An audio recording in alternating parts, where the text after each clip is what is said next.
Hello, Internet people. It's me, Bree, again on the Big Knot Knitting Podcast. This is episode 2, so you are all Internet friends. We're not Internet strangers anymore. I'm going to start with the weather. It's currently 25 degrees Celsius here, so a little warm. Again, it's probably short weather, and it may or may not rain again. I don't know. We'll see.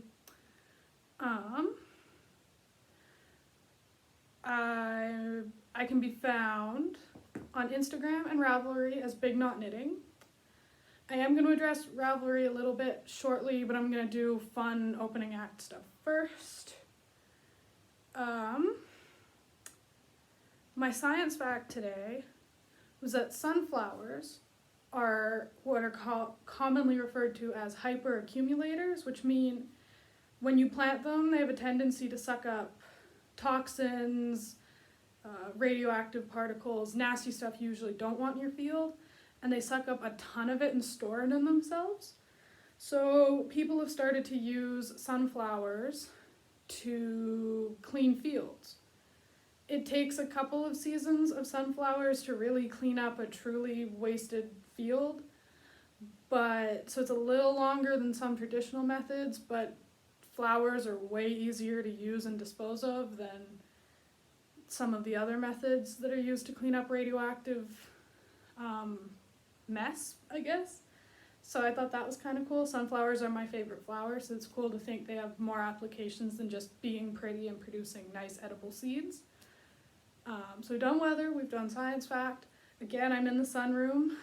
I'm going to do what I'm wearing quickly before I address a few important things I want to talk about, or one important thing I want to talk about, because it's 25 degrees and I don't really want to be wearing my wool sweater while I discuss my opinion on what's currently going on with Ravelry, so I'm going to do the sweater first.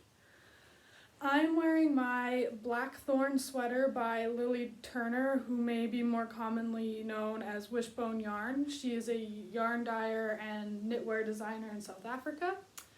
I think this may have been her first sweater design, but I'm not sure. Don't quote me on that.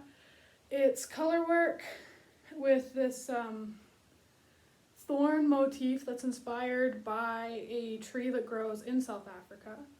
And then it has lace and little lace leaves, and it was my second sweater.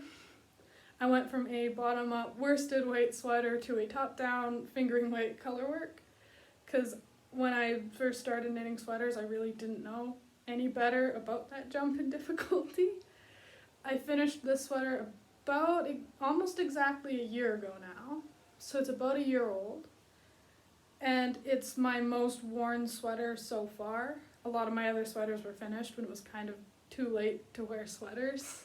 So this one got a lot of wear this year. I will go up on my knees so we can see it a bit better and knock everything behind me. So it's knit in Ancient Arts fiber, Socknado in marigold, which is the yellow, obviously.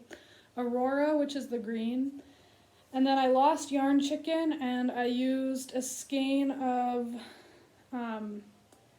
hedgehog fibers. I want to say this was sport weight, so it might be hedgehog fibers sport in hunter green, and I just did a little like 1 row, 3 row, 1 row, 2 row fades so that they didn't abruptly start on my sleeves. The sleeves kind of bubble, then they have a little bit of color work motif and some cables. They've stretched out because I haven't really blocked it since I finished it. It's only had one wash and block, and I tend to wear it up here, so I've stretched the cuffs out a little bit, but so no fault of the design, that's just me wearing it. The bottom also has the twisted cables. So basically, the sweater did everything: color work, lace work, very simple lace work, but still lace work, and cables. So I definitely learned a ton doing this sweater. I was still a monogamous-ish knitter at the time, so It didn't take me nearly as long as some of my other stuff takes now.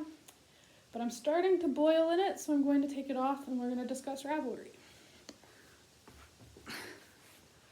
Just sneak it off and expose my Big Bird t-shirt.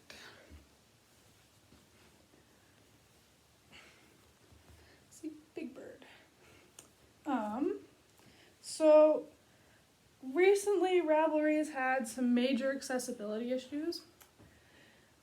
I personally know a few people who find it fairly unusable in its updated state. I'm fortunate in that it doesn't bother me. I do find I get eye strain and can't scroll endlessly through patterns as easily as I could before. But it doesn't give me headaches. I don't have any of those issues. But that doesn't make the people who are, their claims are no less valid just because I'm not experiencing it. So specifically, one member of Ravelry, I'm not sure what the circumstances were, but apparently they came out and they'd been saying things like, anyone who says they're having genuinely medical issues looking at Ravelry are liars. People have looked at the site, there's no trouble. Apparently that individual was kind of acting outside of Ravelry, like their teammates didn't know that they were necessarily sending these things out, and they've since been removed from communication team. And then as of today, there was a new letter explaining that what was said did not reflect the team. I hope that's the case. I really do want to give Ravelry the benefit of the doubt because they have advocated for inclusion and diversity. So it'd be a big, big shame to see them turn around and basically say, oh, you're having issues looking at the website, well, we don't care about you, go find somewhere else. That would be a real shame, and it would really expose that they're not as truthful as they're saying they are.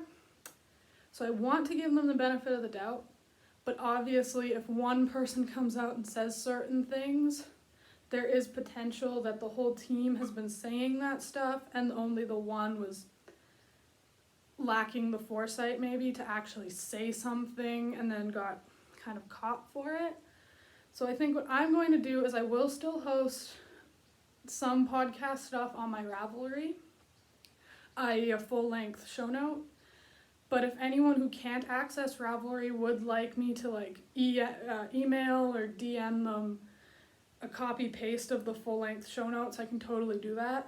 I will just be posting it publicly to that, but I will still be doing an abbreviated post on Instagram using as many tags as I can find for projects and makers.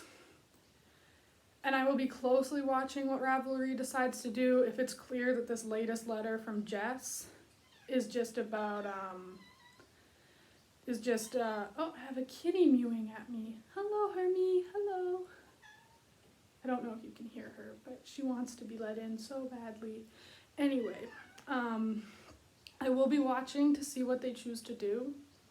If it's clear that this latest letter was just sort of oh no, someone said something we've all been thinking, but none of us were going to say it, we need to cover our bases sort of thing, and they clearly don't take action, then I'll reevaluate whether or not I want to continue using Ravelry.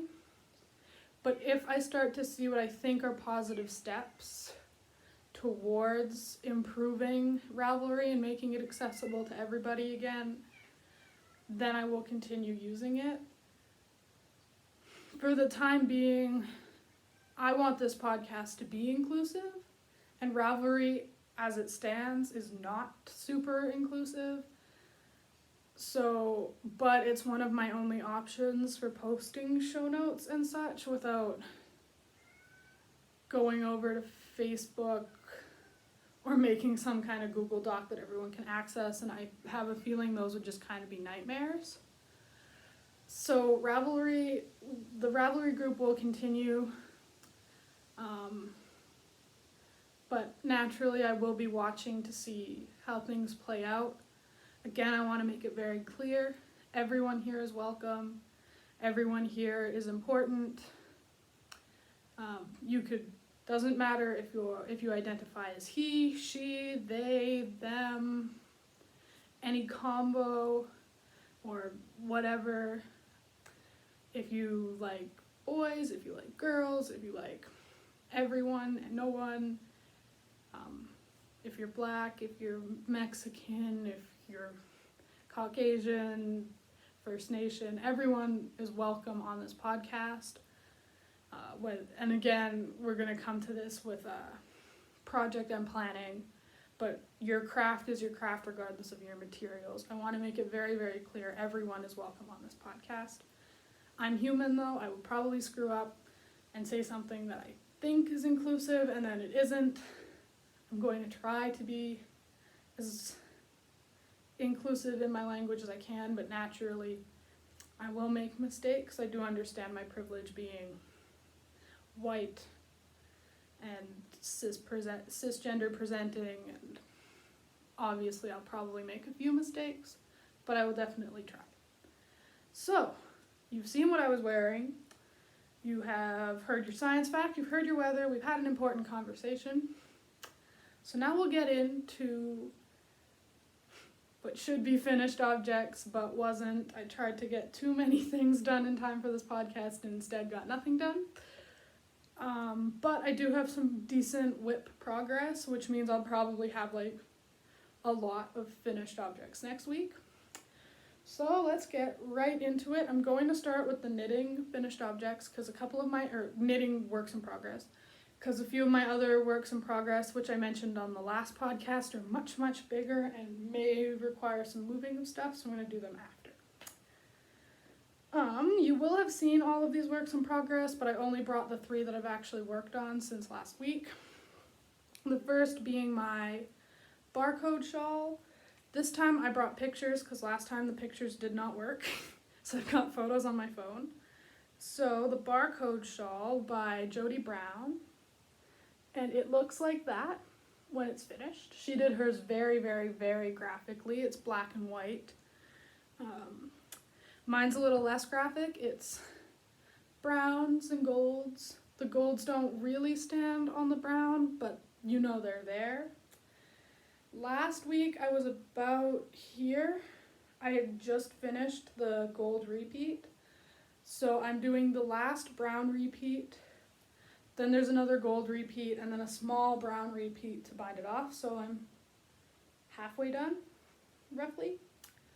So, or a little over half.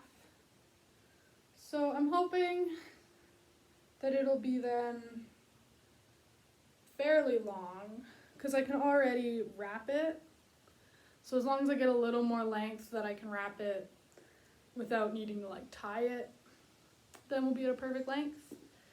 Again, that is the barcode shawl by Jody Brown, knit in Sachermeyer Regia alpaca wool nylon blend. It's super fuzzy. Yeah, so that's whip number 1.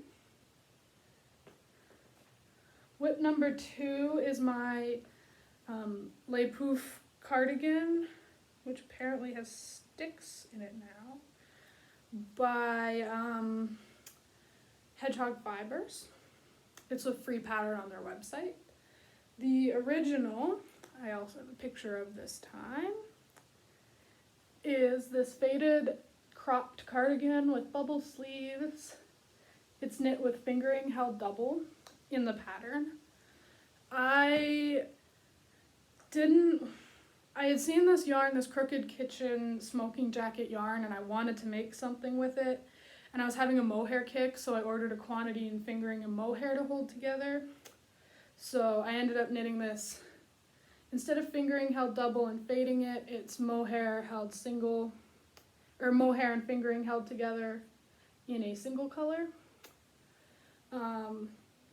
It's really pretty in person because of the lighting in here and the fact that it's such an airy sweater. It's hard to tell. But it's got all kinds of multicolor speckling over this bronze green base. Last time you saw it, it was 2 rows shorter, but technically I worked on it, so I figured I'd show it. But yeah, it's not a ton of improvement on it. But I also brought it because I discussed using velvet grapes, which is this purple colorway from, is it Velvet Grapes? Yes. Velvet Grapes by Malabrigo in their sock base. And I'm going to use it to contrast as my sleeve cuffs and my hem and my button band. So I have 2 skeins of this as well. So if I also run out in body length, I'm just going to fade the purple in a little bit earlier. So that's whip number 2. And again, everything that I discuss will be linked down below. I'll link the Ravelry group where the show notes are. I'll also link my Instagram where I will post a brief summary page including tags and the appropriate like mentions. Is that what they're called? Where you're like at so-and-so. My third and final knitting whip has seen the most growth.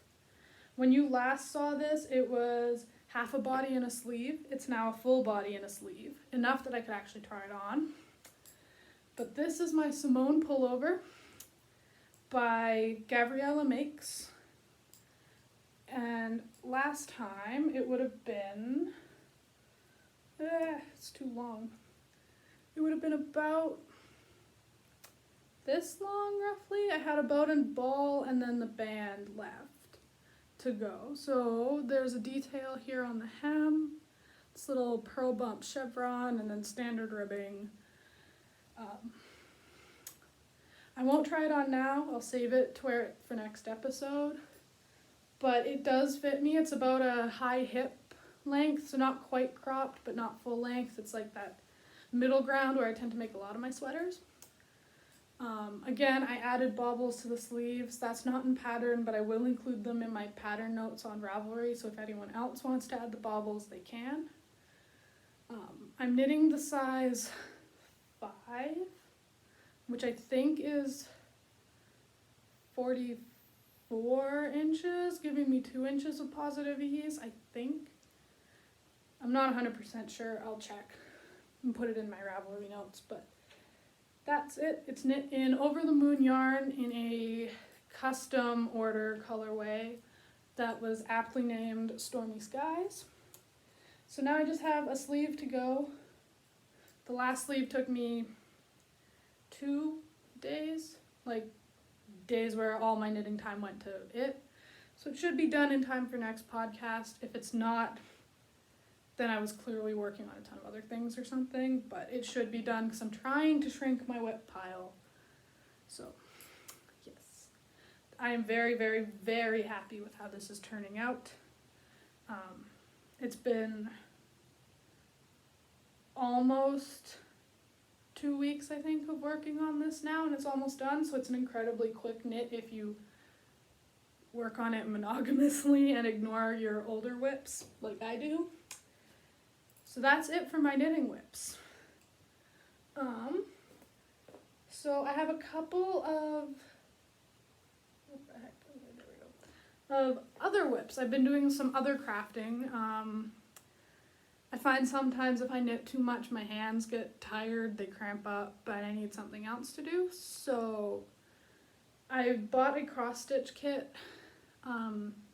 Myself and a friend who doesn't craft very often but was looking for something crafty to do, we bought cross-stitch kits from my local yarn shop, Stash Lounge. They do ship online. And we bought Junebug and Darlin cross-stitch kits.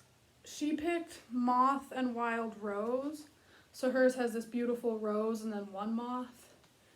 I picked the moth kit, so it's 3 moths. This is on her difficulty scale, which is out of 5. This is a 3.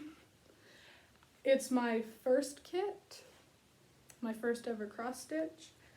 Stash didn't indicate the difficulty, so I picked this, not necessarily knowing that it was a level 3. It doesn't feel that hard though. Maybe that's because I've had like chart reading experience and the pattern is charted in like where you put your little X's. And because I've done some sewing and stuff, the cross stitch isn't super, super difficult. We'll see how the little bit of embroidery I have to do at the end, so my back stitch and my French knots, we'll see how that goes, because that probably won't be as easy for me, because X's are easy, everything else not so much. But this is what I've gotten done so far. So the first moth, he's all cross-stitched. He just needs antennas and then some French knot and back stitching detail. The second moth has just started. They take a couple of days per moth because I tend to only do a small section each time, but the kit comes with everything, the hoop, the Aida cloth, all the string, probably extra string because I'm not going to need it all, 2 needles, and then felt to back it and batting to put inside so you can display it all puffy and pretty. I don't know if I'm going to do that. I might actually sew it to a quilt or something. I'm undecided. We'll see. Alright, now these are the 2 big whips, one of which I spent most of my time on. I think I worked 2-ish days where most of my crafting time went to it.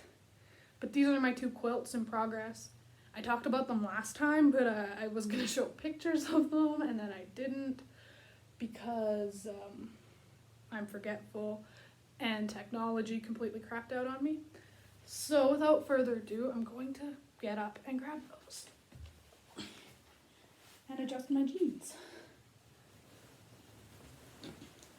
So this first one is a lot more close to being done, except that it needs to be completely quilted and I don't have the patience to hand quilt it like I had planned to, so now I'm going to machine quilt it later. It's also too big to properly show without completely readjusting my film setup. But it's like half square triangles that fade in opposite directions of each other.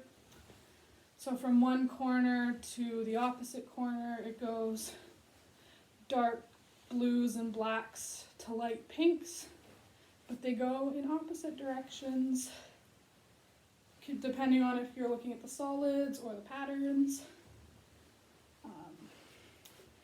It's probably almost a double bed-sized quilt, which had totally not been my plan, but I'm really happy that that's how that turned out, because I can put it on my bed. The pattern, or the fabrics I used, were a mix of Kona solid charm packs, the anagram fabric line in charm packs, and then the Ruby Star Society Darlings charm pack. I bought all this fabric from the Fat Quarter Shop, which is an online fabric store in Texas. The batting as well. And then the back is super fun. It's just fried eggs on a grid texture. So this needs to be quilted, and then to bind it, I'm just going to fold the back over and then tuck the bottom under and sew it around so that there's a little bit of egg peeking over to border off this super colorful quilt with black. And so that I don't have to cut a ton of bias, or a ton of binding strips. But that's my half square triangle. There is a picture of on my Instagram of it spread out a little bit better. But that's sewing whip number 1. I'll put that down. Now this is the one I spent the last 2 days working on. I also described it. It is my puff quilt, and it might fully fit the frame. We'll see. Oh, not quite. I'm going to push this back a little. There, you guys should see it now. I did it in a fade. It is based on Lo and Behold Stitchery's ombre puff quilt tutorial, which I will link in my show notes. But it's a bunch of teeny tiny little pillows stitched together to make my very oceany aesthetic forest meets lake, forest meets ocean fade. The pattern size that I did was the small throw, which should be 63 inches by 63 inches. I think that I'm pretty spot on. I haven't measured it yet. So this needs to be tie quilted. I think. I'm not sure how I'm going to quilt it yet. And it's going on a pale pink background that has little blue doodles all over it. I'm also pretty sure it weighs like 15 pounds. It is a significant quilt. And it still needs batting, so it's probably going to weigh like 20 pounds when it's done. It's basically a gravity blanket. And I'm going to sit back down and move you guys up a little bit. There we go. I'm also trying to make today's episode shorter because I felt last time's episode was a little bit long, and looking at kind of average view time, I think it was definitely too long, so trying to go a little bit quicker, keep it a little shorter, you know, go a little fast.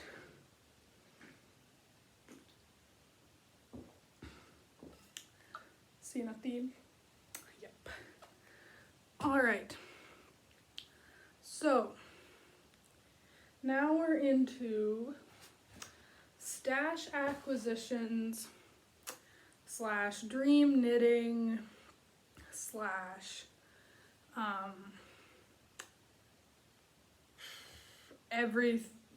basically what I did last time, where I was like, these are yarns and this is what I'm gonna make with them. I'm just trying to find the screenshot because one of the yarns I purchased since last viewing, or last video, hasn't arrived yet. It's shipping from the United Kingdom, or Scotland in particular, so it will take a while. And it's shipping standard post. Coronavirus has made everything really, really, really awful when you're dealing with the post. Mind you, everything I've ordered has been fairly quick, so hopefully this will be too, but even if it's at my house, I'm not at my house, so I don't have it with me. So I'm going to show a screenshot. It's a screenshot of the picture from the email because I bought the last 3 skeins, so it was taken off the website and I couldn't go back for a better photo. But I ordered 3 skeins of a single base from Amy of Stranded Dye Works, or the Stranded Knitting Podcast. This orange is it's a paint box, which is it's her one of a kinds, so it's her happy accidents or her experiments in the dye pot that she didn't write down. It's her one of a kind colorways. So it's this flashy orange with like softer muted oranges. It's very pretty as far as I can tell. And I had a yarn that I wasn't sure what to pair it with. Kind of like my boots colorway, which was the Olan, the dark gray Olan from last time that I ended up pairing with Howl's Moving Castle, or Howl and Sophie by La Bien-Aimée. So I had Woolen Boon in her Boon Skinny Base, which is a single ply fingering, 100% superwash, in her colorway Paper Tiger, which is a very pale gold with these super vibrant orange specks. It's coming out a little washed out. It's definitely, that's probably more accurate, brighter. It was a Christmas gift from my boyfriend's family, along with a skein of the same base in the color Coven, which is a really soft purple. I'm not a huge fan of 100% pastel, so I knew I probably wouldn't use them together. So I got 2 for Christmas, and now I have the 3 skeins of orange. So I think what I'm going to do with Paper Tiger and the Stranded, I'm going to knit a Strange Brew. Now, showing a picture of Strange Brew, which is a Tin Can Knits knitting pattern, is kind of impractical because Strange Brew, if you're not familiar with it, it's a tin can knit. I'd call it more of a recipe. It's a pattern knit in sizes like newborn baby to full-grown adult man. And then it's written in 3 different weights: fingering, DK, and worsted or Aran. And basically it's written top down or bottom up. And it's basically a design your own colorwork sweater. So she gives you a bunch of motifs and where you could put them. But she also, apparently, I haven't bought the pattern yet, but she also gives you the wedge method, which a lot of designers use, which is where you get like a section. And then you know that you'll have 3 for the first row, and then you'll have like 5 stitches in the next row. So then you know how to fit your repeats. So basically, I think I am going to do, because I'm not quite brave enough to design my own sweater all the way from the bottom up, I'm going to use Strange Brew to knit top-down colorwork yoke with some sort of flame or autumn-inspired motif, because it's going to be oranges and yellows, you know, fire colors or fall colors. So I think I will do fire, maybe? Leaves? I still need to decide. But that will be kind of my foray into modification in a way. Even though I already have done designing, I'm not brave enough to start sweater designing, even for myself.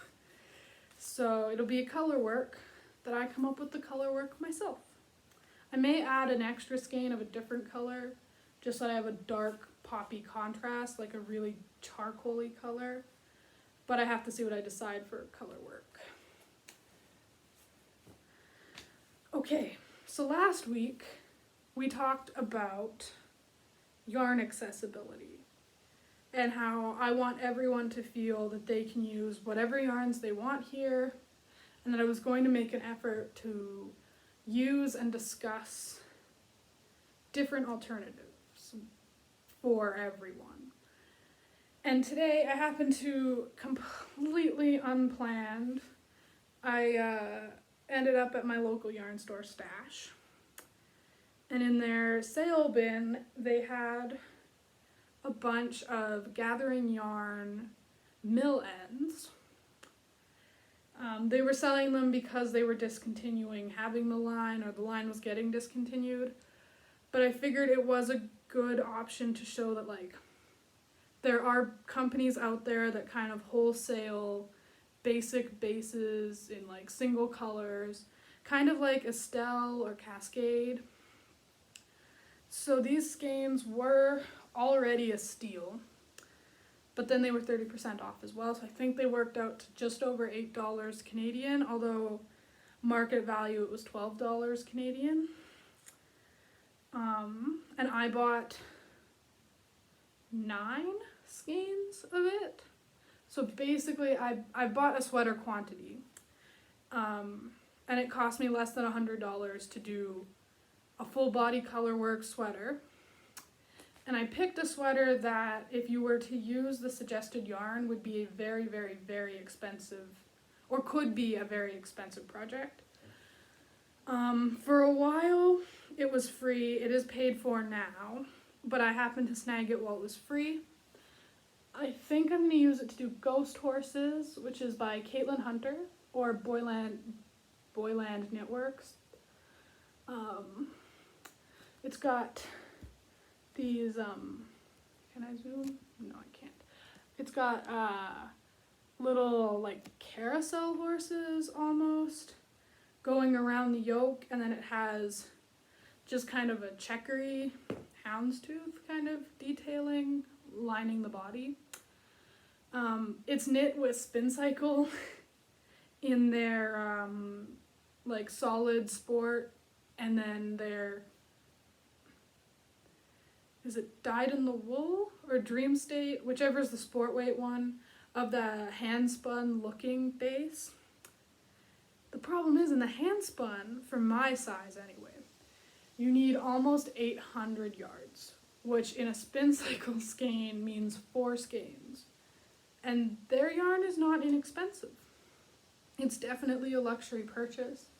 I personally also, as much as I like the look and the effect that yarn makes, they are the company I mentioned that has the like Death Before acrylic pin, and I personally think it's kind of gross.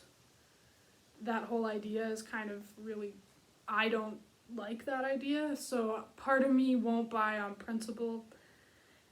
But I mean, I do totally appreciate the beauty of it. I appreciate that it's all like locally grown to them and like locally spun to them. And there's definitely value in that and that you pay for it. But then to say basically you'd rather dye than use budget-friendly yarns is kind of gross. So I decided I'm going to do a budget-friendly alternative and knit this fairly budget-unfriendly sweater in a budget-friendly yarn. Just to show like it can be done. Like Spin Cycles yarn is really on trend right now. That whole hand-spun slow fade look is super, a lot of designers are using it. And I want to show that you can achieve it. It just takes a little more work. So where Caitlin uses the solid, which I think is like a creamy gray, I'm just going to use natural, so undyed. This yarn is Gathering Yarn, which I googled them. They seem a little tricky to find. It looks like the Fiber Nook carries some, but they don't have this exact base. This is their Alpaca Sport. It's 30% superfine alpaca, 20% wool, and then 50% acrylic. It is a mill end, so basically it's the mill produced a bunch of yarn for its wholesale orders, and then it had extra because you can't control a definite amount that the mill's gonna spin. So these are like leftovers that would go to waste otherwise. It doesn't have washing instructions, but I think based on the 50% acrylic, I could totally put this in the washing machine if I wanted to, which is kind of a nice bonus. I'm not going to just because I'm paranoid about spending a ton of time on something and ruining it, but I will definitely have to be a lot less careful, which is kind of nice. I won't have to worry about felting it when I block it. It's also fairly generous. You do get 360 meters per 100 grams, which is almost 400 yards. So it's almost a fingering, which means I could probably interchange it if I wanted and do a fingering weight pattern instead, but I think I'm gonna see if I can get gauge for Ghost Horses. So that's my base color. And then I think the reason the Ghost Horse appealed to me and why I bothered to add it to my library when she was giving it out for free is because of her color palette. So I kind of picked a similar color palette. Also, my current sweater haul at the moment's a lot of teals, greens, and blues. So I wanted to start spicing things up quite literally. So I've added a fade here of, dropping it, they're escaping. These are all the same base. This is Nutmeg, so it's this, that's probably pretty accurate. It's like tawny, kind of deer colored brown with like bits of almost like it pulls a little red, a little orange. So then I got Cherry Blossom, which is this, well, cherry blossom color. It's a peachy pinky color. And then slightly more vibrant is Coral. It's a little more red, a little more like an orange red, pink than Cherry Blossom. Side by side you can see they are different, but they are very close. And then I added Creamsicle, which clearly is an orange. It is very accurate. It's orange, but it's heathered in with like lighter creams. So together they will be my Spin Cycle. I think what I'm going to do is I will kind of stripe them and do transitions, but slightly planned. I won't strike them regularly. It won't be like 4, 4, 4, 4, 4, but I will be intentional on when I switch them. I did buy an extra skein of nutmeg so that it's a little less red, because I think I'm going to need 5 because I want to add body length and sleeve length, which is why I've bought 9 skeins, including the whites. So I added an extra nutmeg to kind of neutralize all the reds. So it'll be a little bit more brown represented in amongst the brights. So yes, once I include the white, that's going to be my you can knit a spin cycle sweater for less than $100 Canadian. That's what that's going to be. I suppose I could probably hold them double and have almost enough yardage to do a spark cardigan. I'd have to look. But I definitely think I'm going to use these as like a sub for one of those sweaters that uses spin cycle the whole length. Oh, I'm getting a nice breeze in here. That's nice. Okay. So that's it for my knitting content today, and my sewing content, and my cross-stitch content.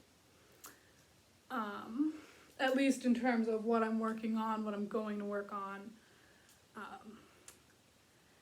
what I've gained, my acquisitions. I did have some mail arrive at my house, so my Swift, for those of you who aren't aware, Swift is like it's a big wooden, basically like an umbrella, and you put it on your table and it opens the skein into the loop, and then it spins while you wind the yarn using either a crank winder or your hand or whatever. I bought it because I have a winder, but I didn't have a Swift, and to use the winder without the Swift, I was like sacrificing yarn to an absolute tangled mess of yarn barf. So I bought a Swift, and it has arrived at my house, but I haven't been home since its arrival, so I'm excited to see that. But perhaps more excitingly, yarn for a giveaway has arrived. Oh, I'm going to lose my sewing needle. Pro tip, don't leave sewing needles lying around. I have stepped on them before. It's brutal. So I have written a design. My goal, I know I said last week my goal was to have it up for this week and then like launch my giveaway to celebrate it being out. But I think what I'm going to do instead is I'm going to start the giveaway today. And then I'm going to launch my pattern the day I end the giveaway and actually give away the prize, because I haven't finished typing up the pattern. So, the pattern I have designed, I'm calling the Beam Me Up Beanie, and I brought pictures. I've colored out, it's my sister, but I didn't ask her if she wants to be featured on the podcast, so I colored out her face. But it's a Aran weight beanie, and it's got this little pearl bump, stockinette ridge triangle pattern that makes spaceship beams up to the UFO that is the pom-pom. So it does have a lot of extra length. It's a slouchy beanie. And so I have a picture of her wearing it with it slouching. You can definitely see those sort of beams going up. She's wearing it with the brim rolled because it kind of reduces the slouch. It's a 3-inch rim or 3-inch brim, so you can totally roll it over and it's still 1.5 inches, which is plenty long. I found I liked wearing it with the 3 inches because then it really slouched, and I like slouchy beanies. So it's knit in Over the Moon yarn, who's local to me, or well, almost local to me. She's they're based in Edmonton. So I am going to gift, and of course I can't zoom in on any of these, Footprints on the Moon. This is, I believe this photo is of it on fingering weight, but I've gotten it on Aran weight, obviously. So it's just white with some gray speckling and some black speckling. It's super neutral. And if I quickly take a peek, we can see what it looks like knit up.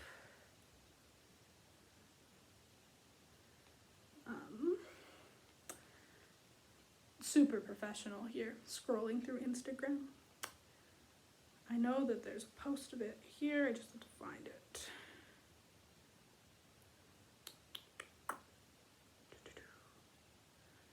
It's on a kid's sweater. Where is it? There we go. It's the central part of that sweater, and that sweater is knit in the Aran yarn. So that's exactly kind of how it will speckle on the hat.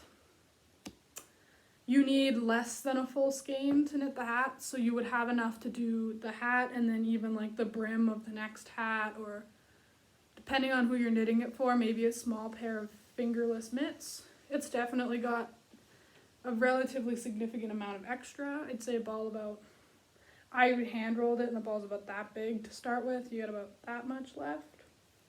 Really good visuals, I know. And then there's also going to be this Mo Knits company. I bought it at Stash from the Pom Pom bin. Pom Pom, which is silvery white pom pom with little black tips.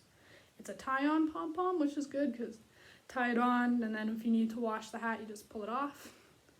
But it's a silvery, bouncy, you know, the good kind of pom-pom. And it's faux fur because I don't encourage real fur as a pom-pom. But yes, so the only thing you need, oh, and I'm going to include the pattern, obviously. Can't knit the hat without the pattern.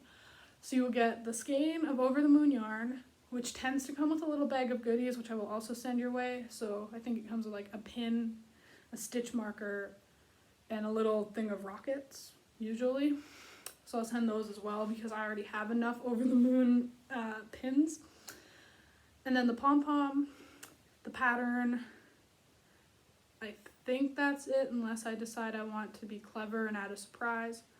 I think, so the plan is I'm going to hold this giveaway through Ravelry to kind of, or no, not through Ravelry, through Instagram to kind of up the hype around both the podcast and my design. So actually I will hold it through both because I think the engagement will be still small enough that I can handle running the lists and combining the Ravelry interaction with the Instagram interaction. So basically, if you're going to enter on, now that I'm saying this out loud, I think one is going to be the easier way. I'm going to do it on Instagram because of Ravelry's accessibility issues. I want everyone to be able to participate, and Ravelry's accessibility problems mean that if someone wanted to participate but can't go to Ravelry or doesn't want to use Ravelry, they can't participate.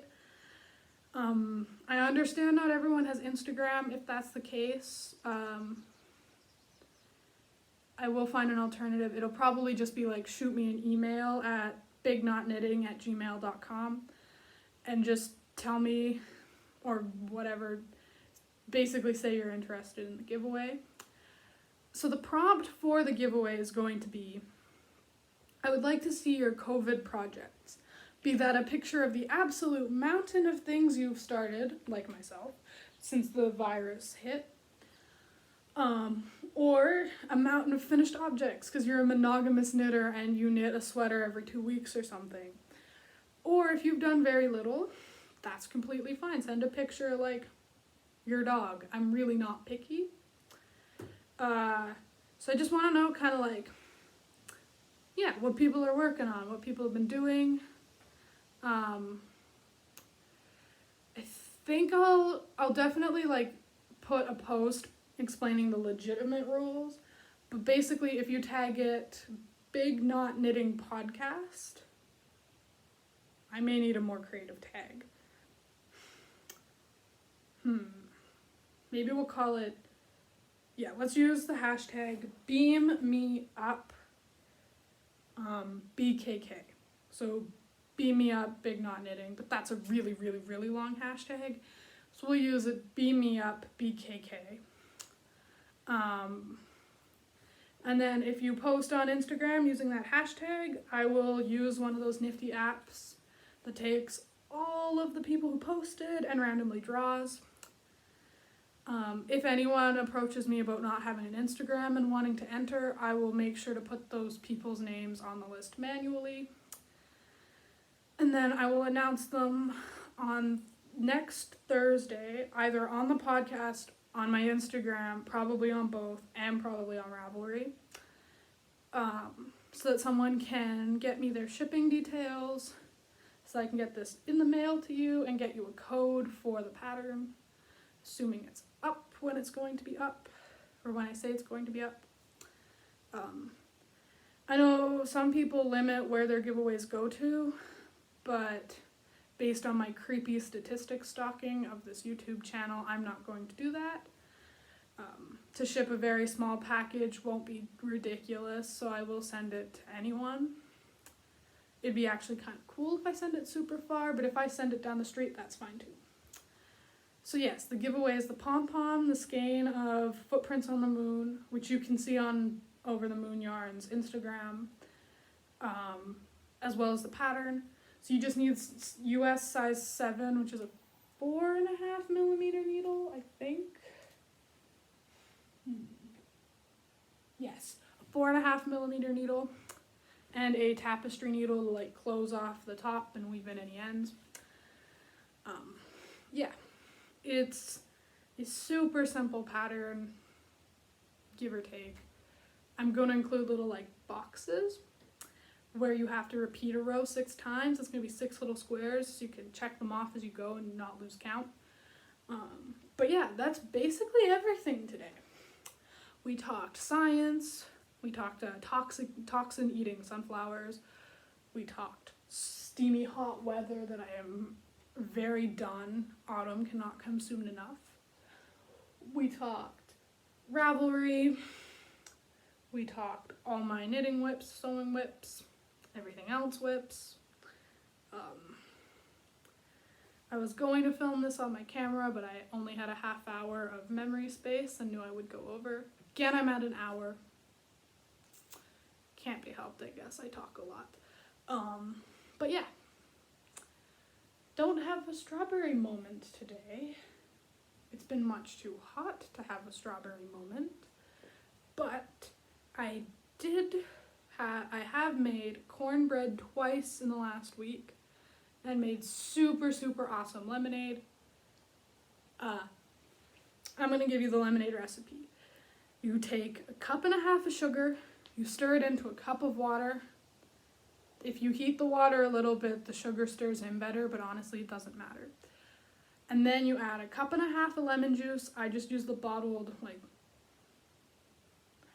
the name brand that everyone knows that I can't remember. The freshly squeezed, simply squeezed, I don't remember. 1.5 cups of lemon juice, which I guess could be like 8 fresh lemons if you live somewhere where you're lucky enough to have like a lemon tree in your yard. It's hot here, but it's not that hot.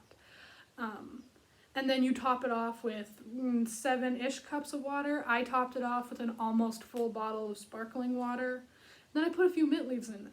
It's amazing. It's like, I don't like sour lemonade that makes my nose sticky. This lemonade doesn't do it. It's like refreshing, just sour enough to know it's lemonade, sweet enough to not like pucker when you drink it. It's awesome. So yes, definitely lemonade. I would highly recommend. Make a glass of lemonade, sit out in the sunshine if you're fortunate enough to have sunshine.